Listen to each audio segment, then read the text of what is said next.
지장보살을 공경하면 얻는 28가지 이로움. 하나, 천인과 용이 항상 지켜준다. 둘, 선한 과보가 나날이 더해진다. 셋, 성인들과 위없는 인연을 쌓는다. 넷, 깨달음의 길에서 퇴보하지 않는다. 다섯, 옷과 음식이 풍족하다. 여섯, 각종 질병에 걸리지 않는다. 일곱, 수해나 화재의 재난에서 벗어난다. 여덟, 도둑이나 강도의 화를 당하지 않는다. 아홉, 사람들로부터 존경을 받는다.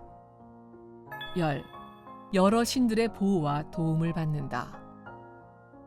열하나, 여자는 다음 생에 남자로 태어난다.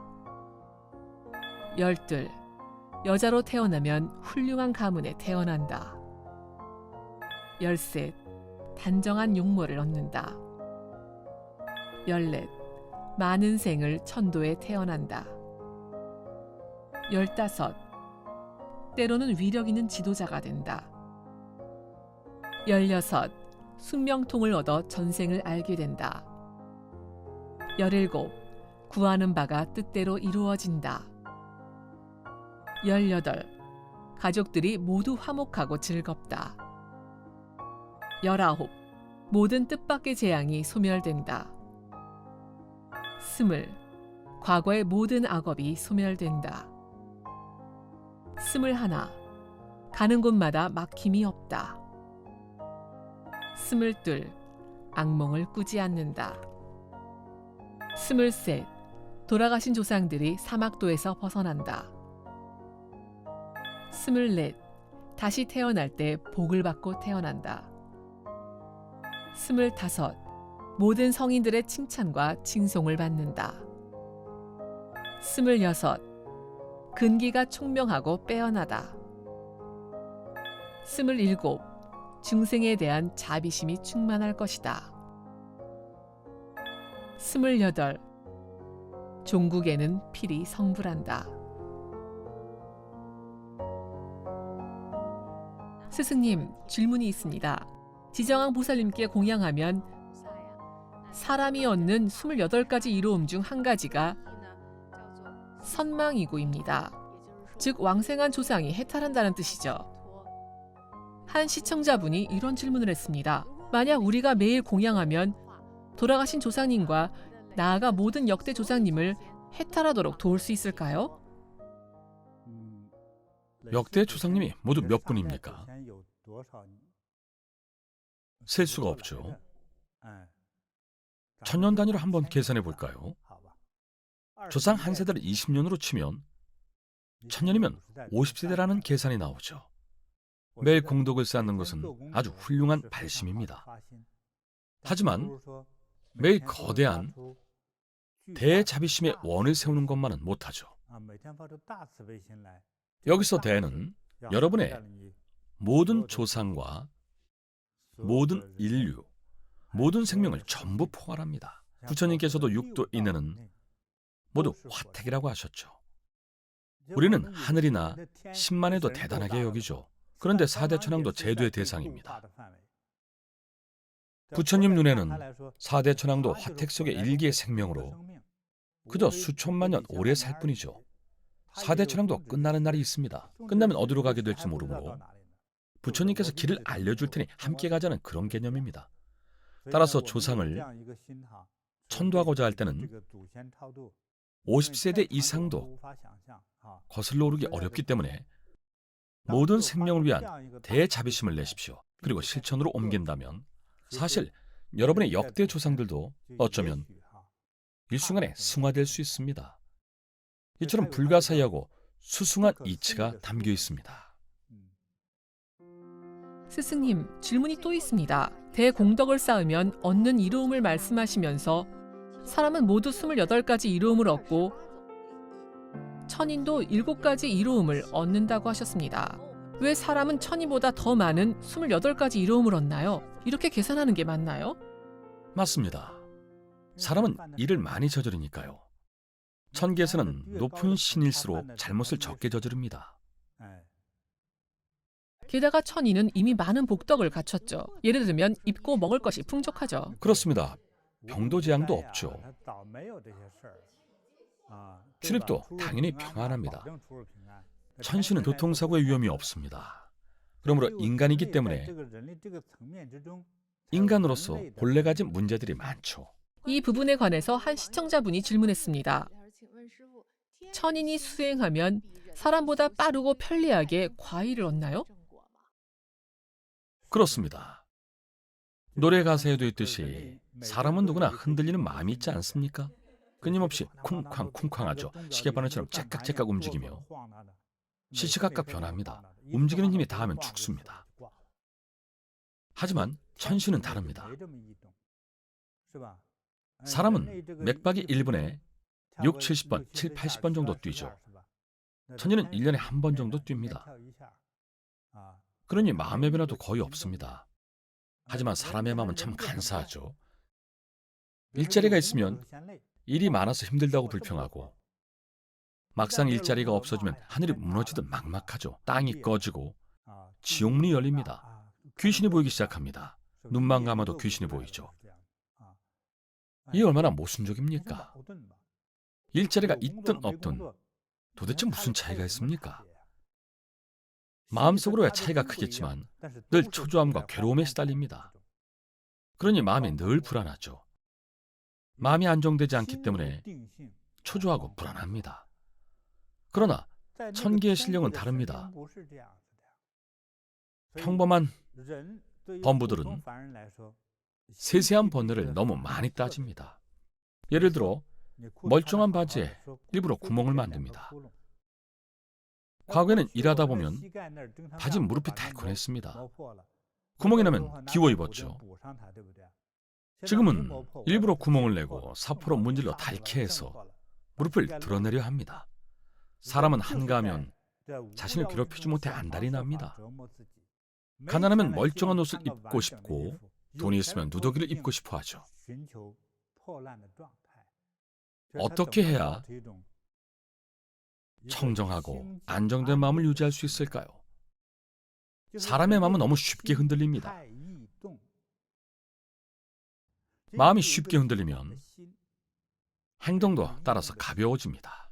사람은 느낌에 예민하기 때문에 시시각각 다양한 감정들이 생깁니다. 사람들은 어느 시대를 막론하고 늘 온갖 느낌을 추구해왔습니다. 예컨대 요즘은 흡연이 대세가 되어버렸죠. 물론 금연하는 사람도 많습니다. 술도 교양 있는 척 마시는 사람도 있고 무식하게 마시는 사람도 있습니다. 마약도 종류가 아주 다양합니다. 필로폰, 헤로인 등 다양하죠. 모두 흔들리는 마음을 채우려는 몸부림에 불과합니다. 저는 이렇게 정리했습니다. 마음이 쉽게 움직이는 사람일수록 마음의 불안감이 더 큰 법입니다. 젊은이들이 감정 기복이 큰 건 이해합니다. 하지만 50살이 넘어서도 그렇다면 평생을 헛되이 보낸 셈이죠. 그러니 부처님께서는 28가지 이롱을 주셨지만 82개로도 부족합니다. 882개 정도는 돼야 할 겁니다. 사람은 잘못을 저지를 확률이 너무 높습니다. 그래서 사람은 그렇게 많은 이로움을 얻는 겁니다. 천인의 경제라면 가르침 한 번으로 충분합니다. 해탈하면 그만이기 때문이죠. 이번 13품 경전에서 허공장 보살이 가르침을 구했습니다. 사람이든 천인이든 특히 우리 같은 사람들이 지정한 보살상을 보거나 지장경을 독송하고 들으며 정성을 다해서 꽃, 음식 등을 공경하게 공양하면 많은 이로움을 얻는다고 스승님께서도 자주 말씀하셨죠. 궁금한 점은 공양이나 선행을 한 번만 하더라도 이렇게 많은 이로움을 얻을 수 있나요? 아니면 여러 번 행해야만 더 많은 이로움을 얻을 수 있고 나아가 오늘 배운 지장경을 일상 수행과 생활의 지침으로 삼고 살아야 하는 건가요? 사실 큰 틀에서 보자면 자주 행하는 것이 가장 확실합니다. 불가에서도 점호와 도노를 추구합니다. 저는 이처럼 모든 것은 천천히 깨닫는 과정이 더 안정적이고 탄탄하다고 봅니다. 갑자기 승화되면 추락할 수 있습니다. 오늘 깨닫고 내일 감옥에 가면 이것 또한 문제가 아닐 수 없죠. 너무 빠르게 순식간에 무언가를 얻게 되면 제대로 적응하지 못합니다. 어느 날 갑자기 폭동을 일으킨 농민이 황공을 점거하고 황제가 된다면 3개월도 안 돼서 목숨을 잃을 겁니다. 궁안의 사람들을 다스려본 경험도 없고 황제로서의 패기나 냉혹함도 없기 때문이죠. 따라서 선을 행하고 수행하는 과정에서 공덕을 쌓으며 단계별로 성장하는 것이 가장 좋습니다. 하루에 한 가지 선행을 하십시오. 선한 마음으로 남을 칭찬하고, 선한 마음으로 남을 돕거나, 선한 마음으로 거미를 살려주는 것. 이 모든 것이 선행입니다. 하루에 한 가지 선을 행하는 자비롭고 장기적인 일상들이 우리의 자비심, 관용, 이타심을 더욱 탄탄하게 합니다. 바로 이것이 이체 맞는 행동이죠. 그러니 자주 행하십시오. 또한 공덕을 늘 쌓으면서 남을 돕고 구하고 자비를 베푸는 행위를 하나의 삶의 습관으로 자리 잡게 하십시오.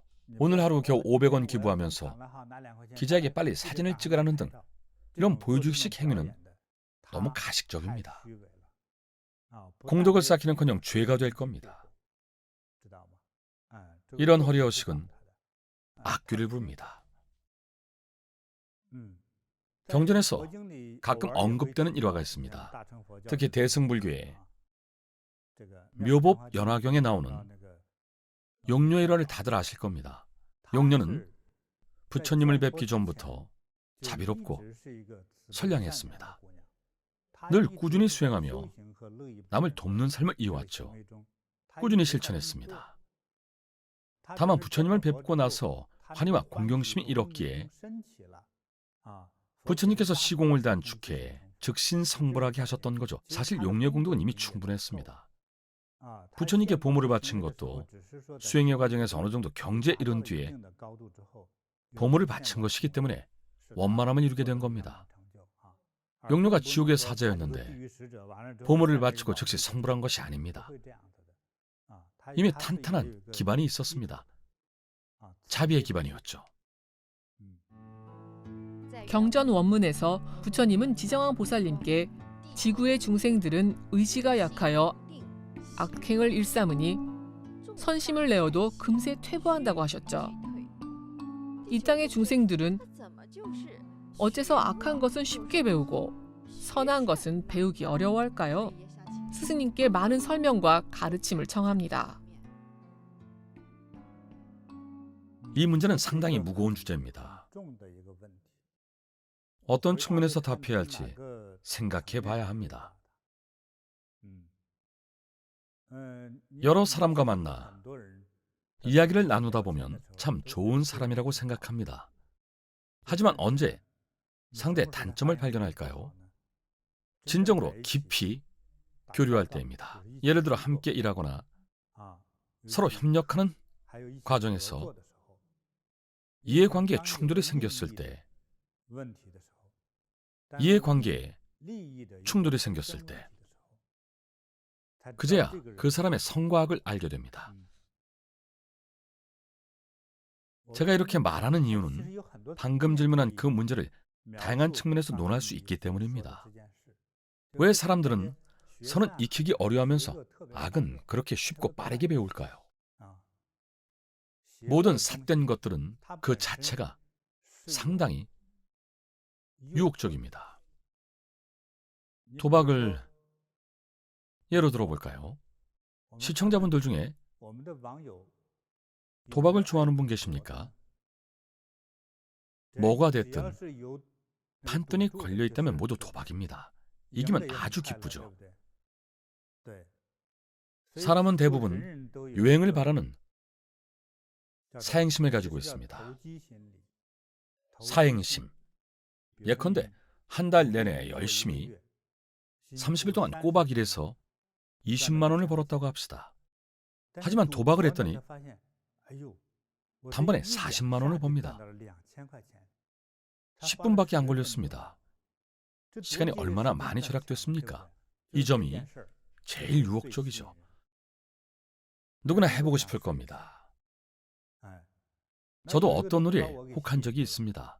설 명절에 자주 하는 놀이였는데 인기 음료가 담긴 병에 고리를 던져 거는 놀이였죠. 이런 행위는 도박일까요? 사실 아주 비슷합니다. 아예 자리를 깔고 노점을 차렸죠. 콜라, 맥주, 생수는 물론이고 여자들이 좋아하는 화장품도 있습니다. 남자나 여자나 각자 좋아하는 것들이 있고 애들이 좋아하는 장난감도 있으니 고리만 던지면 됩니다. 하지만 고리를 사려면 돈이 필요하죠. 고리 하나를 한 번 던지는데 100원이라고 해봅시다. 한 번에 10개씩 팔면 1,000원입니다. 하지만 성공하면 10,000원짜리 상품을 얻죠. 아주 매력적이지 않습니까? 이렇게 사람을 유혹하죠. 이 장사꾼은 이미 주판화를 튕겨봤습니다. 여러 번 테스트를 거쳐서 성공률이 희박하다는 것을 알죠. 10,000원어치를 던져도 한 번 걸리기 힘듭니다. 100,000원어치는 던져야 하나쯤 걸립니다. 하지만 이런 행위가 대놓고 악하다고 할 만큼 확연히 드러날까요? 대놓고 드러나지는 않습니다. 많은 악행들은 보이지 않게 발전합니다. 초급 수준인 고리 던지기부터 시작해서 홍콩의 경마 복권이나 로또나 각종 복권들을 보십시오. 나라마다 복권의 이름은 다양합니다. 캐나다에서는 당첨자가 400억 원을 안 찾아갔다는 소식도 자주 들리죠. 얼마나 매력적입니까? 10여 년 전에 미국의 카지노에 간 적이 있습니다. 궁금한 마음에 경험 삼아 가봤죠. 호텔부터 으리으리하더군요. 라스베거스에 있는 아주 유명한 카지노였습니다. 지하에 카지노가 있는 건물은 5성급 호텔보다 별이 2개 더 많았습니다. 호화로운 왕실 궁전 같았죠. 정말 호화로웠습니다. 많은 여행객들이 관광하러 갔다가 그곳에서 이성을 잃고 사지 말아야 할 것을 잔뜩 사거나 불필요한 과소비를 합니다. 돈을 벌기는 어렵지만 쓰기는 얼마나 쉽습니까? 일주일 만에 2년 동안 모은 돈을 전부 써버렸습니다. 그만큼 매력적이고 매혹적이죠. 술에 비유해볼까요? 술은 분명 맛이 없습니다. 서양에서 즐기는 포도주는 물론 달콤한 것도 있습니다. 대부분 사람들이 좋아하는 맛이죠. 하지만 중국의 술은 독합니다. 술을 안 마셔본 사람도 권한한 술을 마시다 보면 결국 어떻게든 마시러 다닙니다. 어릴 적을 떠올려 보십시오. 사내들은 무작정 권합니다. 자, 마셔. 못 마시는데요. 뭘 못 마셔. 잔에 따라 입에 넣으면 마시는 거지. 너무 독해요. 첫 잔은 원래 써. 3번째 잔부터 달아. 어린 마음에 정말 달달한지 확인하려고 마시다가 3번째 잔에 취해버리죠. 4번째 잔부터는 취해서 숫자도 못 셉니다. 거봐, 잘만 마시면서. 이런 빌미로 술 마시는 사람이 됩니다. 네가 아직 어려서 모르겠지만 자고로 사내가 담배와 술을 못하면 개만도 못한 거야. 아니, 걔보다 못했어야 되겠습니까? 그러니 담배와 술을 배워야죠. 보십시오. 우리 주변에는 온갖 자극적인 것들이 곳곳에 도사리고 있습니다. 이런 부정적인 환경의 배경은 나는 고통을 맛봤으니 너희도 고통받도록 끌어내리겠다. 나는 이미 물들고 때가 묻었으니 나만 불행할 순 없지. 이런 심보입니다. 마약 중독자는 마약 안 한 사람을 보면 화가 납니다. 그래서 어떻게든 남도 마약을 하게 하죠. 자신과 같은 고통을 맛보게 합니다. 환경이 사람을 이렇게 변화시킵니다. 예전에 제가 여러분께 한 소녀의 일화를 들려드렸죠. 시골에서 상경한 소녀에게 친구가 일자리를 소개해줬고 함께 일하던 그 친구가 밥을 사줬는데 그 자리에서 잘생기고 친절한 오빠를 만났습니다. 너무나 잘해줘서 친오빠를 만난 느낌이었죠. 삼촌보다 더 잘해줬으니까요. 결국 마약 판매를 돕는 역할이었죠. 그들의 진상이 폭로되었을 때 소녀는 이미 재물이 되어버렸고 결국 총살당하고 말았습니다. 2년 만에 총살당했죠. 돈 한 푼도 못 받고 늘 감시를 받아서 도망도 못 갔습니다. 희생양으로 이용당했죠. 게다가 마약은 전부 소녀의 숙소에 숨겼습니다. 일행들은 경찰에 체포되자 그것이 소녀의 방이라며 소녀를 마약상으로 지목했죠. 뒤에서 조종한 사람이 따로 있어도 중요한 것은 증거인데 증거물이 전부 소녀의 방에서 나왔으니까요. 그렇게 마약이 발견됐고 소녀는 총살을 당했습니다. 법정에서는 온전히 증거로만 판단을 내리기 때문에 거대한 폭력 조직 두목도 잡아들일 수 없습니다. 두목에게는 범죄의 증거가 남아있지 않으니까요. 증거가 남을 만한 일은 전부 부하에게 시킵니다. 기꺼이 나서는 부하도 있지만 대부분은 어쩔 수 없이 뒤집었습니다. 특히 그 소녀는 함정에 빠졌습니다. 처음에는 아주 온화한 함정이었죠. 아주 시적절했습니다. 이제 막 도시의 상경에서 아는 사람도 없고 도와줄 친구도 없었으니까요. 이때 조금 신뢰가 생긴 같이 일하던 친구가 식사를 대접했고 그 자리에서 뭐든 잘해주는 너무 좋은 오빠를 만났습니다. 그렇게 꼬임에 빠졌죠. 이건 식견이 부족해 속은 겁니다. 사실 어느 정도 식견을 갖춰도 속습니다. 우리가 속임을 당하는 가장 큰 원인은 대부분 욕심으로 인한 겁니다.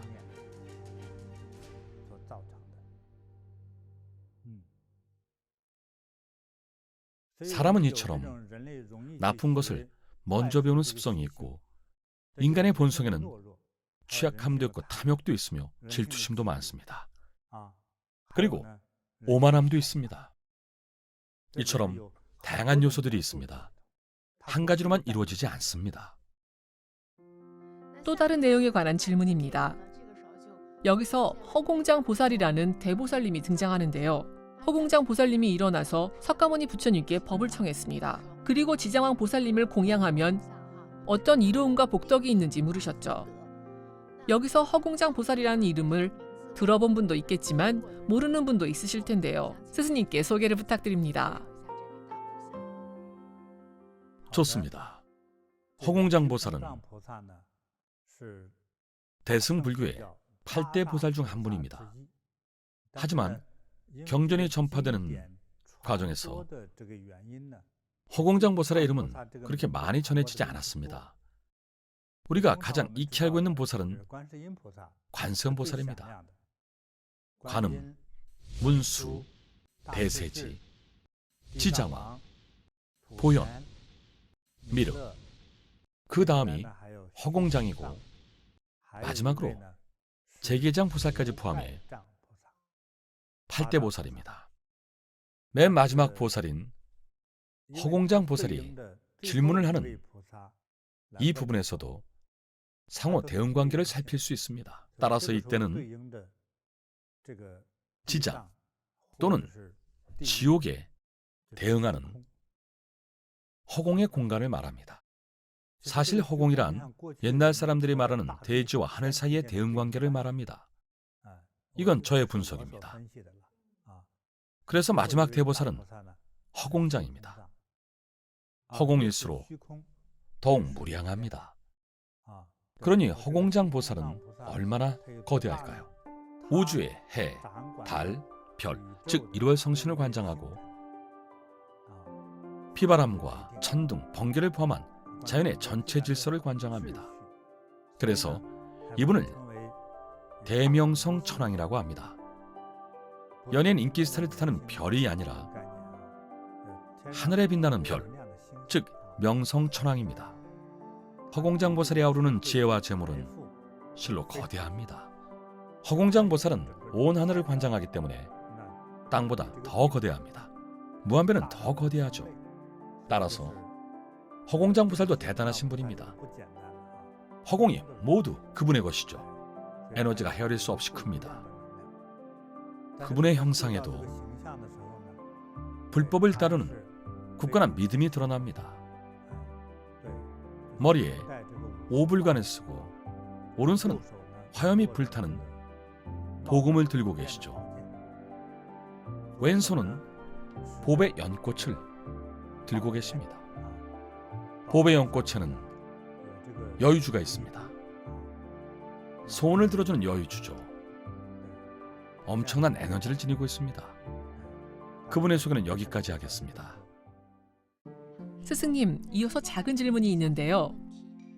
부처님께서 지장왕 보살상을 공양하거나 지장경을 독송하는 사람은 28가지 이로움을 얻는다 하셨죠? 그중 하나가 바로 숙명통을 얻는 것이었습니다.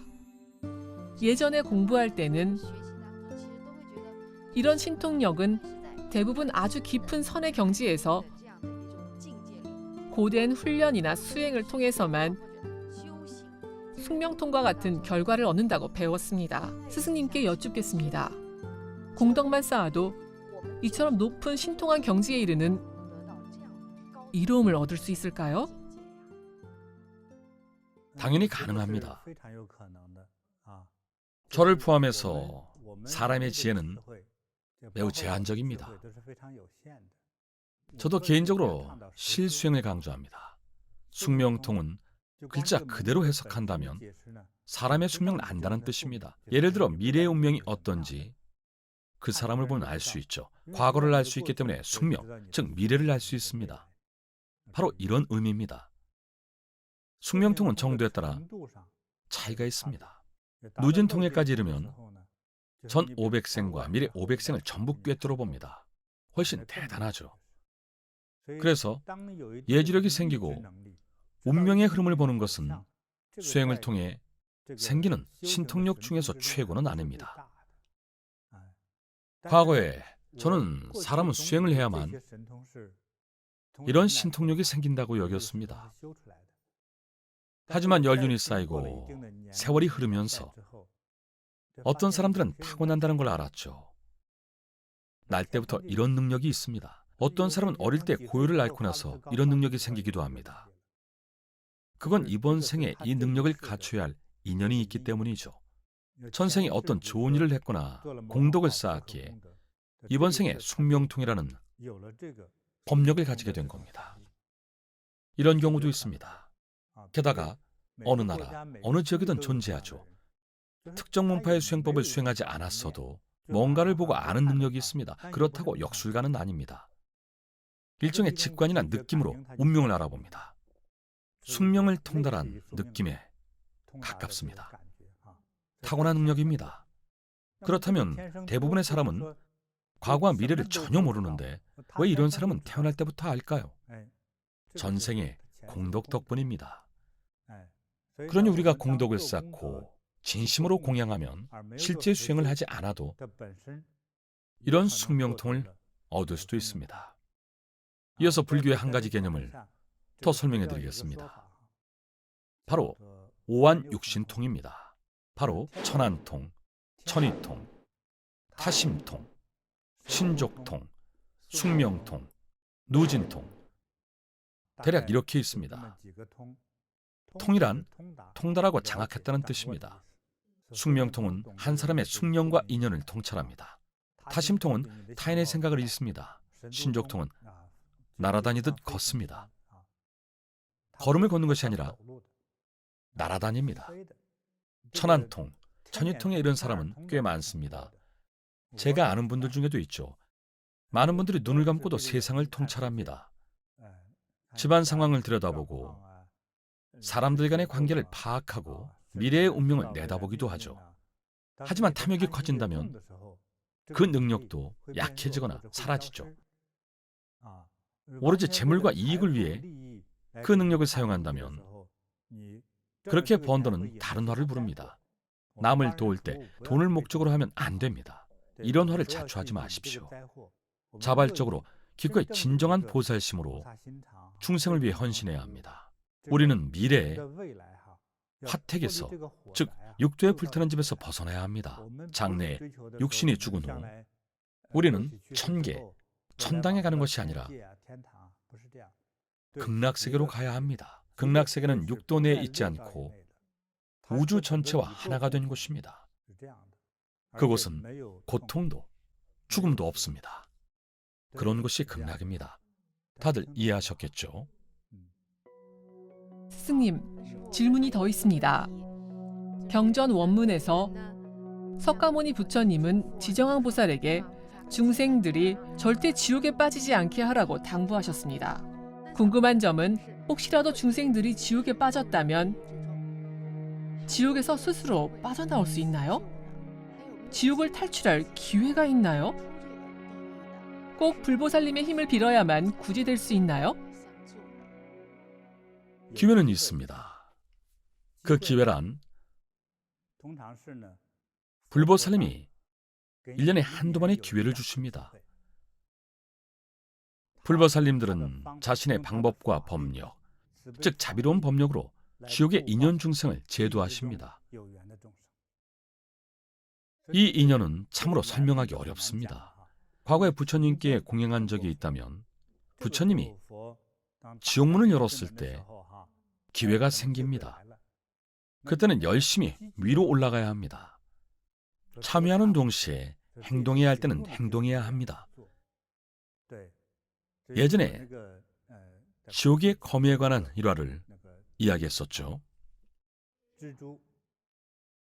거미줄 이야기를 스승님께서 들려주신 적이 있습니다. 어느 날 부처님께서 좌선하시는데 작은 거미 한 마리가 손가락에 기어 올라왔습니다. 그 거미가 거미줄을 늘어뜨리자 부처님은 알게 되셨죠. 이 거미줄은 원래 지옥의 중생을 구할 동아줄이었죠. 부처님은 이를 지켜보셨습니다. 가느다란 거미줄은 지옥에 다다르자 아주 커다란 밧줄로 변했죠. 지옥의 중생들은 전부 악귀였습니다. 업보가 중한 중생들이 갇힌 거죠. 모두가 앞다투어 밧줄에 매달렸습니다. 길게 무리를 지어 필사적으로 기어올랐죠. 맨 처음 밧줄을 잡은 악귀가 돌아보니 자기 아래 수많은 악귀가 매달린 것을 보고 밧줄 하나로 그 무게를 버틸 수 있을지 걱정했죠. 내가 올라가려면 다른 놈들을 떨어뜨려야 해. 그는 아래에 매달린 악귀를 발로 마구 걷어찼습니다. 그리고는 득이양양하게 지옥을 탈출한다고 여긴 순간 밧줄은 끊어지고 말았죠. 밧줄에 매달린 악귀들은 전부 다 지옥으로 떨어져 계속 고통받았습니다. 부처님은 좌선하시며 이 광경을 보시고 참으로 가엾게 여기셨죠. 이번 기회를 놓친 것을 탄식하시며 눈물까지 흘리셨습니다. 앞으로 얼만큼의 시간이 지나야 이런 기회가 다시 올지 모르니까요. 나중에 또 한참의 세월이 흐르고 기회와 인연이 닿아 부처님은 자비의 마음을 바라셨죠. 이번에도 그 거미가 지옥의 중생을 구제하려고 거미줄을 내렸습니다. 이번에도 수많은 악귀들이 지옥에서 빠져나오려고 줄에 잔뜩 매달렸죠. 이번에 가장 먼저 밧줄을 잡은 악귀는 따라오는 다른 악귀들을 걷어차지 않고 오히려 함께 탈출하자고 했습니다. 이렇게 작은 선한 생각 덕분에 그 밧줄에 매달린 모두가 구제되었죠. 부처님께서는 이 악귀는 어째서 남을 해치지 않고 다른 악귀들까지 함께 해탈시켰는지 궁금해하시며 그 인연을 들여다보셨습니다. 알고 보니 오래전 어느 생에서 부처님은 상인이셨고 길에서 강도를 만났습니다. 강도들은 상인들을 약탈했을 뿐만 아니라 살인까지 했죠. 모두를 죽여 증거를 없애려고 했습니다. 당시 상인 중 하나였던 부처님은 이미 칼에 찔려 심각한 상처를 입고 땅에 쓰러져 숨을 헐떡였습니다. 동료들은 전부 목숨을 잃고 그의 몸 위로 쓰러졌습니다. 강도들은 증거가 남지 않도록 모두 확실히 죽었는지 확인했죠. 그래서 죽었든 살았든 모두 칼로 한 번 더 찔렀습니다. 그 악귀는 전생의 그 강도였는데 상인이었던 부처님 곁에 다가왔을 때 작은 연민이 일었습니다. 거미줄보다 더 가는 동정심이었을 겁니다. 그리고는 죽었든 살았든 찌르지 말고 지나가자는 생각으로 그 자리를 떠났죠. 덕분에 전생의 상인이었던 부처님은 겨우 목숨을 부지했습니다. 이렇게 작디 작고 티끌만한 자비심 덕분에 결국 지옥에서 구제받는 기회를 얻었습니다. 거미줄이 동아줄이 되어 내려왔을 때 그는 기회를 놓치지 않고 탈출했습니다. 여기까지가 스님께서 이야기해 주신 내용입니다. 사람으로 태어나 온전히 자신의 힘만으로 자신을 제도하는 것은 불가능합니다. 실은 부처님을 따르며 배우는 겁니다. 부처님은 우리를 해탈의 길로 인도하고 이끌어 주시는 분입니다. 우리를 도와주고 방향과 방법을 일러주시니 우리는 그대로 따르기만 하면 해탈합니다. 따르지 않거나 예전대로 살아간다면 본인만 고달프고 앞에는 고난이 기다리고 있겠죠. 여기에 대해 저도 상당히 공부했습니다. 부처님이 말씀하신 것에 대해 눈에 보이는 실생으로만 논한다면 이해할 때 의구심이 생길 수도 있습니다. 여러분의 이해를 돕기 위해 환경보호와 오염을 예로 들어보겠습니다. 이 세상에 기계가 등장한 뒤로 거의 모든 공장에서 유독성 가스를 배출하고 있습니다. 화학 공장들은 더 말할 것도 없죠. 그래서 화학 공장 인근 주민들의 평균 건강 상태는 그리 좋지 못합니다. 예전에 한 사람을 도운 적이 있는데 중국의 아주 유명한 화학기업 인근에 살았죠. 일가족이 전부 그 회사에서 일했습니다. 모친께서 그분을 낳기 전부터 임신 자체가 힘들었고 태어나서도 건강하지 않았습니다. 나중에 본인이 장성해서 아이를 출산했을 때 아이는 기형아였죠. 힘들게 첫 아이를 가진 후 다시는 임신조차 되지 않았습니다. 아이의 신체적, 정신적, 지능적 장애가 너무 심각했죠. 그 공장에서 일하는 여성들은 전부 자식에게 문제가 있었죠. 오염 때문입니다. 자식들이 다 그 정도라면 당사자들의 건강은 피해가 없었을까요? 임신 자체가 쉽지 않았으니 육체 자체가 이미 화학적 오염과 독성을 겨우 견디던 상태였죠. 분명 건강에 좋지 않은데도 어째서 그곳을 떠나지 않은 걸까요? 피해갈 수 있음에도 피하지 않았습니다. 안정적인 일자리를 잃을까 두려워서였죠. 이 일이라도 해야 매달 3, 40만 원이라도 벌어 가족을 먹여 살리니까요. 여기를 떠나 구직하거나 창업한다는 것은 어렵고 위험이 따른다고 생각했습니다. 눈앞의 이익에 급급해서 이후에 목숨을 포기한 겁니다. 자식들 걱정까지 접은 거죠. 일단 당장 배부터 채우는 게 우선이라 후대까지 고려하지 않았습니다. 그렇게 화학공장에서 일하고 그 인근에서 살면서 3대, 4대가 큰 피해를 입었습니다. 그 집을 떠나지 않는 한 문제는 대대로 이어집니다. 아이들은 이미 독성 때문에 유전자 변이가 일어났습니다. 발육이 온전치 못한 아이들이 장래에 결혼해서 다시 아이를 낳는다면 어떻겠습니까? 아기의 건강은 기대하기 힘들 겁니다.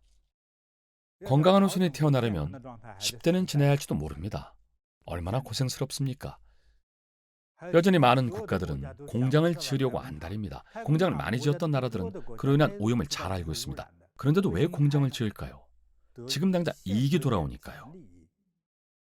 어느 나라든 공장을 짓겠다고 하면 정부는 일단 무척 환영하면서 실업난을 얼마나 해결할 수 있는지, 일자리를 얼마나 창출할 수 있는지 묻습니다. 오염은 상관없이 만약 공장을 지어서 2,000개의 일자리가 생긴다면 정부는 박수치며 좋아합니다.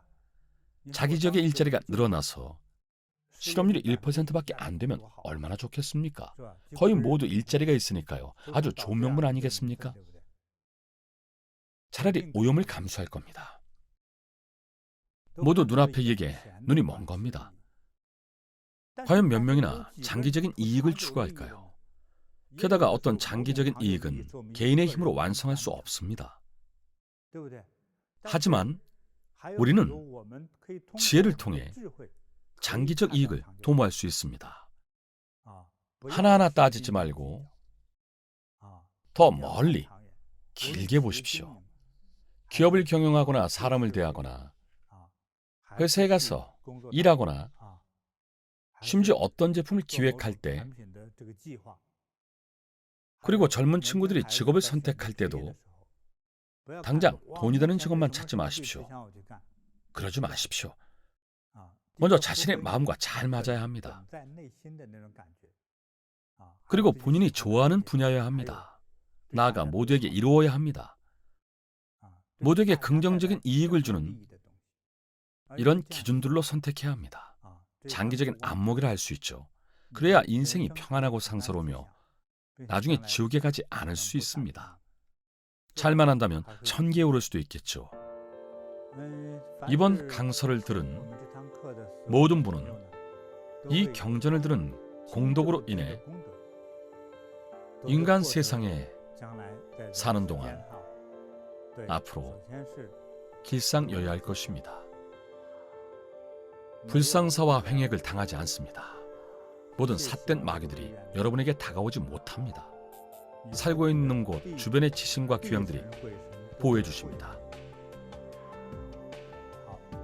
자, 이 경전의 강설은 여기까지 하겠습니다. 오늘 강설을 통해 쌓인 모든 공덕과 에너지를 법계에 회양합니다. 모든 중생에게 회양합니다. 천하의 평안을 기원합니다. 모든 사람이 소원 성취하기 바랍니다. 모두가 행복하기를 바랍니다. 여러분의 건강 장수를 기원합니다.